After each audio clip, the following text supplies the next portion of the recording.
Менин видеолорумда көп комментарий түшөт. Сейитбек, сен капиталист турбайсыңбы? Сейитбек, сен акчаны эле ойлойт экенсиң. Сейитбек, башка багуулдар бар го депчи.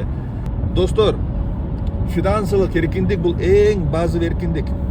Адам только финансы эркин болгондо башка багуулдарга жөнүндө убакыт бөлсө болот, мээни бөлсө болот, Финансылык эркиндик, финансовый подушка жок болуп, башка нерселер жөнүндө ойлонгону бул эрте. Ар бир кыргыз максат коюш керек, ошо финансылык эркиндикке финансовый подушка курганы. Болбосо биз жана крысиный бекте эле жүрөбүз жашоо бою. 99% кыргыздар ошо крысиный бекте эле жүрөт. Акча табат, үйгө келип салат, тойго акча коротот, бир нерсе кылат, майда чүйда, кайра жумушка барат. Ушинтип эле жашоо өтүп кетет. Биз ошо крысиный бектен чыксын деп атам кыргыздарды. Ал үчүн эң жакшы жолу албетте бул кесип үйрөнүп, анан кесибини сатканы билиш керек. Кымбатка. Ошондо кыргыздардын эмгеги баалуу болот, кымбат болот. Ошондо биз башка нерселер жөнүндө ойлонуп баштасак болот.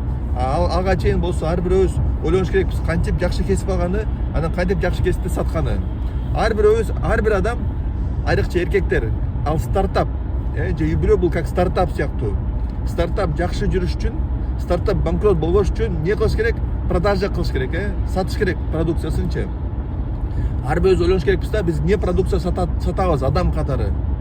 Эгер биз продукция чыгарып сата албасак, банкрот болобуз. Көбүнчө кыргыздар банкрот. Себеби продукция жасай албайт, же продукция сата албайт. Мен ошону чакырып атам, кыргыздар келип бай бололу, бутка туралы, ал үчүн бир кесиптин ээси болуп, ошо кесибибизди кымбатка саталы деп. Окей? Суроо болсо жазгыла.